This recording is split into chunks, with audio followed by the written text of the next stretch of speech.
एक कवि तो भाई साहब श्रृंगार का गीतकार, इतनी बुरी आदत पड़ गई, शादी के अगले दिन सुहागरात पे घूंघट उठाया और 4 गीत प्यार मोहब्बत के पेल दिए। पत्नी थोड़ा शर्माई, मुस्कुराई, अगले ने कहा शर्मा मत, ताली बजा। क्या बात है। तो ताली वाली आप बजाते रहे ना, हमें क्या एक बार। हाँ, अभी तक कवि सम्मेलन मुझे लग नहीं रहा थोड़ा शुरू हुआ है। हाँ भाई साहब, हाँ भगवान ने खड़े होने के लिए पैर दिए, बैठने के लिए भी कुछ दिया है। बैठ जाओ, देखो जरा। हाँ, मुझे क्या टेंशन हो जाती है बार बार। मैं व्यवस्था जब तक बना नहीं लेता मैं शुरू नहीं हो पाता हूँ। हाँ, आइए मैं शुरू करना चाहता हूँ। नहीं वाकई में मैं बिल्कुल झूठ नहीं बोल रहा, भगवान कसम बिल्कुल सही बता रहा हूँ। प्रताप फौजदार जी हमारे बीच में बैठे हैं, देश के बड़े कवि हैं। आज से 2 साल पहले जब मैंने कविता से जुड़ना शुरू किया, मैं दादा के पास पहुंच गया। मैंने कहा जी आपका बहुत नाम सुना है कविता में, आपकी कोई किताब आई हो तो मुझे दे दो, मैं उसको पढ़ करके कविता लिखना सीखना चाहता हूँ। बोले बिल्कुल दूंगा, अब तक किस किस की पढ़ ली पहले ये बता। मैंने कहा जी काका हाथरसी की पढ़ी थी, उनकी मृत्यु हो गई। मैंने कहा जी हरिवंश राय बच्चन की भी पढ़ी थी, वो भी निकल ली। मैंने कहा जी दुष्यंत कुमार त्यागी की पढ़ी थी, वो भी चल बसे। मैंने कहा जी ब्रजेंद्र अवस्थी की पढ़ी थी, उनका भी नंबर लग गया। अब इनका ब्लड प्रेशर बढ़ गया, बोले ये तो मरवाएगा मेरी किताब पढ़ के। भाई साहब तालियां तो अब चाहूंगा, अपने कमरे में गए चुपचाप, अभी रोकना जरा, टाइमिंग सही करो। इनकी होशियारी पे तालियां बजाना आकाश भर, अपने में कमरे में गए चुपचाप। बड़ी एक साफ सुथरी किताब निकाल के लाए, मेरे हाथ में दी, बोले ये मेरी पत्नी की नई किताब आई है, इसे पढ़ियो। क्या बात है, वाह प्रशांत, वाह वाह वाह। मैं बिल्कुल सही बता रहा हूँ, भगवान कसम आज तक झूठ बोला ही नहीं, भगवान कसम खा रहा हूँ, मैं बिल्कुल सही बता रहा हूँ। और जब यहाँ सांसद महोदय बैठे हो तो मुझे झूठ बोलने की क्या जरूरत है। मैं बिल्कुल सही बता रहा हूँ, आज तक बिल्कुल सही बता रहा हूँ, झूठ आज तक नहीं बोला सर। मैं आप मुझे पूरे कॉन्फिडेंस के साथ सुनना, देखो मैं कब क्या बोल जाऊँ मेरा कुछ भरोसा नहीं है। और एक बात बिल्कुल कॉन्फिडेंस से बता रहा हूँ, मैं इस मंच का सबसे छोटा कवि हूँ। ये जो मंच पे पीछे बैठे हैं ये सब बड़े कवि हैं, मैं इतना छोटा हूँ साहब जैसे एक 10 का नोट। और ये जो पीछे बैठे हैं ये 1000 500 के नोट। आप सब लोग बाजपुर के होशियार लोग हो, आप जानते हो 10 का नोट चाहे फटा हो, चाहे गला हो, चाहे टेप लगी हो, वो चल जाता है। और मार्केट में जो भी नोट बंद होते हैं। क्या बात है, वाह तो मुझे आप भरोसे के साथ सुनना। हाँ हाँ भाई साहब, आप भी कहीं अपनी जगह ले लो। हाँ, पुरुषों में बैठना है तो क्या चॉइस करनी, बैठ जाओ, कोई ऐसी बात नहीं। अभी बढ़िया भाई, बढ़िया बढ़िया, वाह। आइए मैं शुरू कर देना चाहता हूँ। देखो हमारे बीच में बिल्कुल समस्या है ही नहीं, मैं बिल्कुल सही बता रहा हूँ। खालिद भाई ने बहुत अच्छी शायरी आपके बीच में पढ़ी, तकी भाई ने बहुत अच्छा आपके बीच में कलाम पेश किया। मैं बिल्कुल सही बता रहा हूँ, आज तक झूठ नहीं बोला साहब। और बिल्कुल सही बता रहा हूँ, सुरेंद्र जैन जी बैठे हैं, मेरे से कहने लगे कि शहीद दिवस पर कार्यक्रम है और थोड़ा सा हंसा करके फिर कविता सुनाना। मैंने कहा जी शहीद दिवस पर कार्यक्रम है तो वीर रस की बात होनी चाहिए, हंसाने की क्या जरूरत। इन्होंने जो मेरे से बात कही, आपको मन हो हंसने का तो जरा शहीदों सम्मान में और इनके कथन पे तालियां चाहता हूं। इन्होंने कहा जी हंसाने की जरूरत इसलिए है क्योंकि शहीद जो हुए थे वो हंसते हंसते फांसी पर चढ़े थे। क्या बात है, वाह वाह। मैं बिल्कुल सही बता रहा हूँ। हाँ बिल्कुल व्यवस्था बन चुकी है, सुरेंद्र जी ठीक हो गया कार्य? बिल्कुल बढ़िया व्यवस्था। चलो मेरा लिफाफा पक्का हो गया, इससे ज्यादा कोई ऐसी कोई बात नहीं है खास। मैं बिल्कुल सही बता रहा हूँ, मोदी जी की बहुत सारी बातें हुई मेरे बीच में। मैंने बताया हमें तो ऐसा लग रहा था लाल कृष्ण आडवाणी जी बैठे हैं, ऐसा मेरे महसूस हो रहा था। हाँ क्या लिया है भाई साहब? हाँ भाई साहब 2000 का नोट बचा के जेब में हो सकता है। हाँ, चलो कोई दिक्कत नहीं। मैं बिल्कुल सही बता रहा हूँ, मोदी जी देश के बड़े नेता हैं भाई साहब। जहां भी जाते हैं मुरली मनोहर जोशी, लाल कृष्ण आडवाणी को जरूर ले जाते हैं, ले जाकर के उनको सामने वाली पहली पंक्ति में बिठा देते हैं, खुद मंच पे आ जाते हैं, मेरी तरह भाषण देते हैं और एक बात अपने भाषण में जरूर बोलते हैं कि आज मैं जहां कहीं भी हूं इन दोनों की वजह से, और ये दोनों आज जहां कहीं भी हैं। क्या कहने हैं, क्या बात है। बिल्कुल टेंशन लेने की बात ही नहीं है, मैं बिल्कुल सही बता रहा हूँ आपको। अच्छा साहब, भाजपा की सरकार चल रही है आप सब जानते हैं, तो उन्होंने एक स्कीम जारी की कि जिनके यहाँ 4 बच्चों से अधिक होंगे उनको हिंदुस्तान की सरकार सब्सिडी देगी। सुना था ना भाई साहब आपने? तो ये स्कीम जारी हुई तो एक सरकारी कर्मचारी ने अपने 4 बच्चे लिखवा दिए। उसके सीनियर मैनेजर ने, बॉस ने उसको डांटा कि तुझे शर्म नहीं आती, 4 बच्चे लिखवा दिए, भ्रष्टाचार का जमाना है, कम से कम 6 तो लिखवाता, 8 तो मैंने लिखवा रखे। भाई साहब कर्मचारी का दिमाग खराब, और अगर कर्मचारी के जवाब पे मैंने भ्रष्टाचार के सम्मान में बहुत अच्छा व्यंग कर दिया हो तो जरा मुझे शुरू कर देना। कर्मचारी बोला अपने बॉस से जब डांट खाई के तुझे शर्म नहीं आती, 4 बच्चे लिखवा दिए, 6 तो लिखवाता, 8 तो मैंने लिखवा रखे हैं। कर्मचारी बोला साहब आपका कौन मुकाबला करेगा, आप शादीशुदा भी तो हो। क्या बात है, वाह वाह। बिल्कुल बिल्कुल सही बता रहा हूँ। देखो हाँ, ऐसी कोई बात नहीं है लोड लेने की। हाँ बैठ जा भाई, मेहनत मैं कर रहा हूँ, फोटो वहाँ खींच रहा है।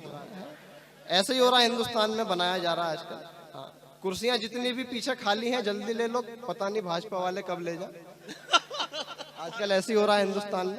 मैं बिल्कुल सही बता रहा हूँ। हमारे तो सब उत्तर प्रदेश में, उत्तराखंड में इतनी बढ़िया स्थिति है, 100 नंबर मिलाओ पुलिस आती है, 100 रुपए तो चली जाती है,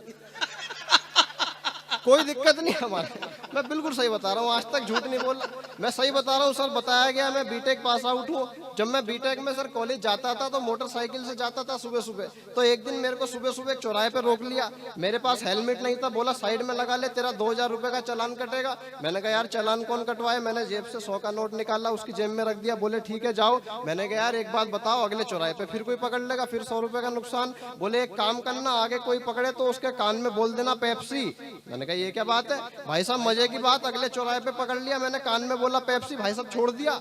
अगले चौराहे पे फिर पकड़ लिया, मैंने कान में बोला पेप्सी, भाई साहब छोड़ दिया। मैंने कहा यार ये तो मजे आ गए। अगले दिन तो भाई साहब मैं गाड़ी के कागज भी घर रख गया और लाइसेंस भी दे दिया पिताजी को। मैंने कहा अब जरूरत नहीं है मुझे, अब पेप्सी थी ना भाई साहब अपने पास। भाई साहब मेरी किस्मत देखना, पहले चौराहे पे अगले दिन सुबह सुबह दोबारा पकड़ लिया, बोले लगा ले साइड में। मैंने कान में बोला पेप्सी, बोले अब तो बिल्कुल लगा ले, आज का लिमका है।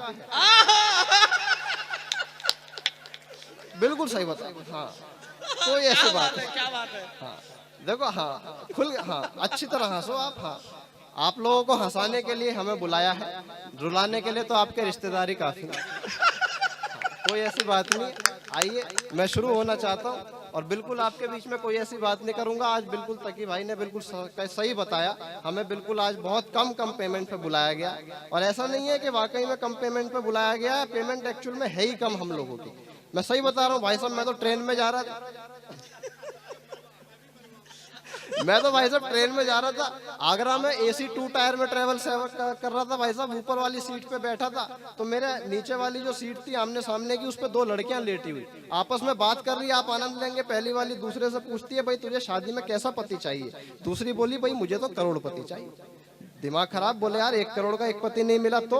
बोले यार 50-50 लाख के 2 भी चलेंगे। क्या बात है। बोले यार 50-50 के 2 भी नहीं मिले तो? बोले कोई बात नहीं, 25-25 लाख के 4 भी चलेंगे, इसके बाद 10-10 लाख के 10 भी चलेंगे।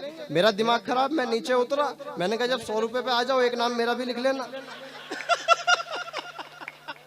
मैं बिल्कुल सही बता रहा हूँ, झूठ बोलने की क्या जरूरत है, इसमें जो है वो है, इसमें कोई ऐसी बात नहीं है। मेरे पास तो जब सुरेंद्र जी का फोन आया, बोले प्रशांत भाई बाजपुर में कभी सम्मेलन है, तुम्हें आना है, क्या पैसे लोगे? मैंने कहा छोड़ो यार पैसे वैसे, आपसे क्या मांगने, ये बताओ और कौन कौन आ रहा है? बोले श्रीकांत शर्मा आ रहे हैं। मैंने कहा तो एक काम करना, श्रीकांत शर्मा जितने ले रहे हो उनसे 100 रुपए कम दे देना। बोले फिर तो ऐसे ही आ जाओ, वो 100 में ही आ रहे हैं। क्या बात है। हाँ कोई ऐसी बात नहीं, मैं सबको ले, मैं बिल्कुल हाँ बिल्कुल, आप टेंशन मत लेना। शुरू कर दूं भाई साहब कविता, और कुछ रह रहा? देखो मैं बिल्कुल जैसे मुझे आदेश है मैं वैसे ही करता हूँ। हाँ भाई साहब आप डांट रहे हो या आदेश दे रहे हो मुझे समझ में नहीं आ रहा है। रिक्वेस्ट क्या कर रहे हो बताओ? हाँ अब कविता सुनाऊंगा। हाँ पर आप ये मत समझो आप शाहजहां और मैं जिल्ले इलाही। हाँ आइए मैं शुरू करता हूँ और निवेदन करना चाह रहा हूँ, जिस अवसर पर यहाँ हम हैं, मैं अब तक जो कर रहा था वो सुरेंद्र जैन जी के मन से मैं कर रहा था, अब जो मैं करूंगा वो अपने मन से करूंगा। और पहली 4 पंक्तियों से मैं ये अंदाजा लगाऊंगा कि मुझे अपने मन की बात किस तरह और कितनी आपके बीच में रखनी है। पहली 4 पंक्तियां पढ़ रहा हूँ सर, और आपको अच्छी लग जाए तो मेरे छंद पे वो तालियां दे दीजिएगा, मुझे लगे मेरा बाजपुर आना सार्थक हो गया।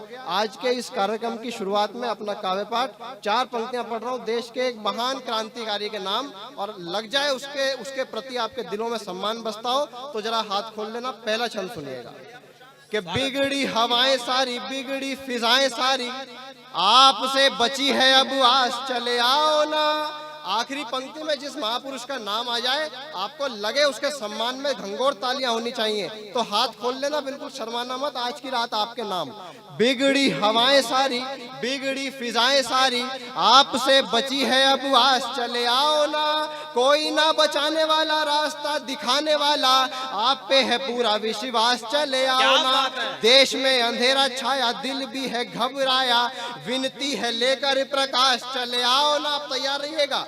देश में अंधेरा छाया, दिल भी है घबराया, विनती है लेकर प्रकाश, चले आओ ना। एक ऐसी मूरत है देश को जरूरत है, दोबारा से नेताजी सुभाष, चले आओ ना।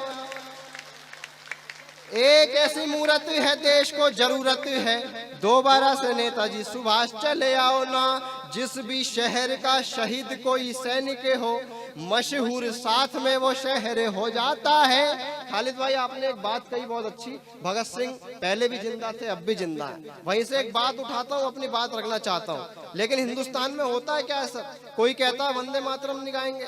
अब खालिद भाई हमारे साथ है, तकी भाई हमारे साथ है, इन्होंने हमारे साथ खड़े होकर वंदे मातरम गाया, क्या आफत आ गई। मैं बिल्कुल सही बता रहा हूँ। कोई कहता है हमारे समुदाय को इस देश में डर लगता है। अब बताओ खालिद भाई, आपको कुछ कह रहे हैं हम लोग?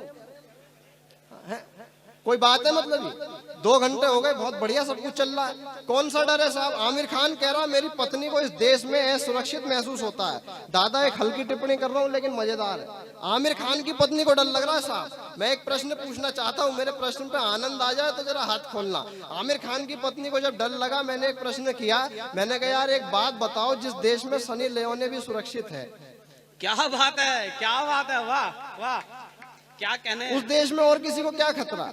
अलग अलग बात हो रही है। वो ओवैसी कह रहा मैं भारत माता की जय नहीं बोलूंगा, चाहे मेरी गर्दन पे छुरी रख दो। एक टिप्पणी करना चाहता हूं साहब, और आपको लगे इससे सकारात्मक टिप्पणी मैं आज के इस कार्यक्रम में नहीं कर सकता, तो जरा अपने बेटे को आशीर्वाद देना। पूरा देश परेशान हो गया, भारत माता की जय कैसे नहीं बोलेगा साहब। लेकिन मैं इकलौता ऐसा आदमी था जो बिल्कुल परेशान नहीं हुआ। मैंने कहा ओवैसी बिल्कुल मत बोलना भारत माता की जय। मेरा तर्क पहुंच जाए तो जरा आकाश भर तालियां मिले। मैंने कहा ओवैसी बिल्कुल मत बोलना भारत माता की जय, क्योंकि गंदी जुबान से मंत्रों के जाप नहीं किए जाते। क्या बात है, क्या कहने हैं? सकारात्मक सोच का मैं बिल्कुल सही बता रहा हूँ। ये वो देश है, अभी पिछले दिनों 1 हफ्ते पहले आपको ध्यान होगा, एक लड़की ने आंख मारी, वीडियो अपलोड करी तो 1 करोड़ से ज्यादा उसके फॉलोअर यूट्यूब पे हो गए। और ये वो देश है जहाँ कोई दुश्मन को मार देता है तो उससे सबूत मांगा जाता है कि दिखाओ कहाँ मारा। ये वो देश है। तब मैं कहना चाहता हूँ, शहीदों का जितना अपमान होता है, मैं उनके सम्मान में 4 पंक्तियां पढ़ रहा हूँ। शहीद होना अपने आप में कितनी बड़ी बात है। खालिद भाई आपने जहाँ बात छोड़ी, मैं उठाता हूँ, एक क्षण सुनिएगा। शहीद होना अपने आप में कितने गौरव की बात है कि जिस भी शहर का शहीद कोई सैनिक हो, मशहूर साथ में वो शहर हो जाता है। किताबों में दब जाने वाला नहीं होता है वो, मुख्य पृष्ठ वाली एक खबर हो जाता है। मुझे बताया गया शहीद के परिवार के यहाँ कुछ लोग बैठे हैं, आपके सम्मान में 4 पंक्तियां पढ़ रहा हूँ कि जिस भी शहर का शहीद कोई सैनिक हो, मशहूर साथ में वो शहर हो जाता है। किताबों में दब जाने वाला नहीं होता है वो, मुख्य पृष्ठ वाली एक खबर हो जाता है। दोस्तों से लड़ना तो बदतमीजी होता, किंतु दुश्मनों से लड़ना तो हुनर हो जाता है। और मातृभू पे लड़ने वाला कभी नहीं मरता है, देश पे जो मरता वो अमर हो जाता है। मातृभू पे मरने वाला कभी नहीं मरता है, देश पे जो मरता वो अमर हो जाता है। भारती की शान को बिगाड़ने में जो लगा हो, एक बार हमें वो लफंगा मिल जाए बस। एक बार अवसर हुआ साहब, मैंने देश के सैनिकों के सामने कविता पाठ किया। उनसे मैंने एक प्रश्न किया कि मैंने कहा आपकी अपनी व्यक्तिगत इच्छा क्या है, मुझे एक बार वो बता दो। हर आदमी की सर कोई ना कोई व्यक्तिगत इच्छा होती है अपनी अपनी। मैंने जब सैनिकों से उनकी व्यक्तिगत इच्छा पूछी, उन्होंने मुझे जो जवाब दिया, मैंने एक छंद लिखा। आपको लगे उनकी इच्छा का सम्मान होना चाहिए तो मेरी तुकबंदी पे नहीं, उनकी इच्छा के सम्मान में हाथ खोल लेना। क्या मांगता है हिंदुस्तान का सैनिक कि भारत की शान को बिगाड़ने में जो लगा हो, एक बार हमें वो लफंगा मिल जाए बस, भारत की शान को बिगाड़ने में जो लगा हो। एक बार हमें वो लफंगा मिल जाए बस, दाल रोटी मिलती रहे सदा ही जीवन में, पानी पीने के लिए माँ गंगा मिल जाए बस। गाड़ियों की बंगलों की चाहत नहीं है कोई, अंतिम विदाई को पतंगा मिल जाए बस। और आखिरी पंक्ति में तैयार रहिएगा, क्या पावन उसकी इच्छा होती है कि गाड़ियों की बंगलों की चाहत नहीं है कोई, अंतिम विदाई को पतंगा मिल जाए बस। केवल एक है तमन्ना जीवन की ये हमारे, मरने पे हमको तिरंगा मिल जाए क्या बस। बात है, क्या कहने, वाह वाह वाह वाह, क्या बात केवल है, एक है। बहुत बढ़िया। 3 मिनट और हाँ जी, एक कविता और आपके बीच में पढ़ देना चाहता हूँ। और मुझे जो 20 मिनट का टाइम दिया गया था, 15 मिनट हो चुके हैं। मैं एक 5 मिनट की आपके बीच में एक कविता और पढ़ देना चाहता हूँ। मेरे बारे में बताया गया, आज शायद मैं सबसे लंबी दूरी सर इस कवि सम्मेलन में तय करके आया हूँ। बेंगलोर से 2500 किलोमीटर की दूरी मैंने की। और क्यों मैं बेंगलोर में हूँ, मैं निवेदन कर रहा हूँ। 6 महीने पहले मेरी सर जॉब लग गई बीटेक के बाद बेंगलोर में। तो मैं जब अपने घर से दूर गया सर, आपके भी परिवार से कुछ ऐसे बच्चे हो सकते हैं जो पैसे के लिए घर से दूर जाते हो, नौकरी के लिए दूर जाते हो। मैंने जब घर से दूर रह करके कुछ अपने साथ कमियां अनुभव की, तो मेरे से एक गीत लिखा गया, दादा सुनिएगा, और आपको लगे कहीं कविता हो गई हो तो मंच का भी आशीर्वाद चाहता हूँ। 2 पंक्तियां हाजिर करता हूँ सर। आज हमें किसकी याद आती है जब घर से दूर रहते हैं, कुछ कमियां अनुभव होती हैं। प्रशांत अब तक जो भी कर रहा था, यकीन मानिए वो मंच की डिमांड थी। अब मैं एक मन की बात करने जा रहा हूँ, बहुत अच्छी कविता आपको सुनाने जा रहा हूँ, तो आप आशीर्वाद दे करके सुन लीजिएगा। 2 पंक्तियां पढ़ता हूँ गीत का मुखड़ा, और आप रिदम के साथ तालियां बजाएंगे दूसरी पंक्ति पे, मुझे अच्छा लगेगा। आज हमें किसकी याद आती है, घर से दूर रह करके जब कुछ कमियां अनुभव की तो हमें किसकी याद आती है। 2 पंक्तियां हाजिर करता हूँ सर गीत की। कि दौलत का अनमोल खजाना याद आता है। दूसरी पंक्ति पे रिदम के साथ जुड़ जाइएगा कि दौलत का अनमोल खजाना याद आता है, माँ मुझको तेरा समझाना याद आता है, माँ मुझको तेरा समझाना याद आता है। और बंद हाजिर करता हूँ सर, मैंने पहली कमी क्या अनुभव की, मैं निवेदन कर रहा हूँ सर, पंक्ति हाजिर। स्वागत है।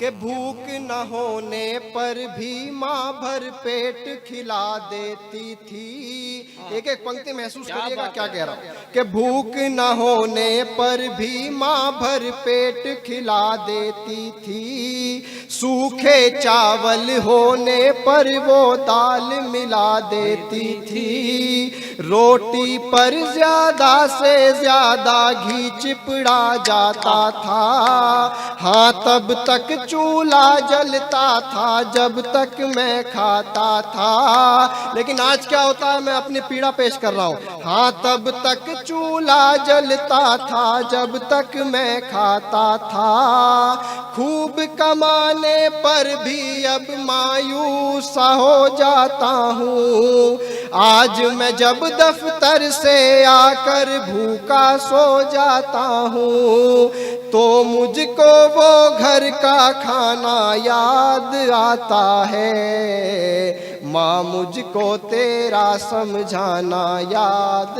एक बार जरा तमाम लोग जुड़िए, ऐसा मजा नहीं आएगा। माँ मुझको तेरा समझाना याद आता है। और दूसरा बंद हाजिर करता हूँ सर। आज श्रीकांत भैया, पहले बहुत सारे लोग ऐसे होते थे कि जरा सी भी तबीयत खराब हो जाए तो बहुत सारे लोग पूछने वाले होते थे कि क्या हो गया। लेकिन आज चाहे बहुत बड़ा दर्द हो या बहुत तेज बुखार हो, कोई पूछने वाला जब नहीं होता तो एक पंक्तियां मैं निवेदन करता हूँ, बंद हाजिर करता हूँ। क्या होता है कि खांसी आ जाने पर भी माँ घबरा सी जाती थी, चोट मामूली लगती थी तो हल्दी ले आती थी, तबीयत मेरी और रातें माँ की खराब होती थी, जब तक मैं ना सो जाऊं वो तब तक ना सोती थी। लेकिन आज क्या होता है, मेरी पीड़िया सुनिएगा, जब तक मैं ना सो जाऊं वो तब तक ना सोती थी, सर्दी हो सर दर्द हो चाहे खुद ही सहन करना है, बंदिश है कि अब मुश्किल से बिल्कुल ना डरना है, खुद को मेरे लिए जगाना याद आता है, माँ मुझको तेरा समझाना याद आता है, माँ मुझको तेरा समझाना याद आता है। और अंतिम पंक्तियां मेरे काव्य पाठ की।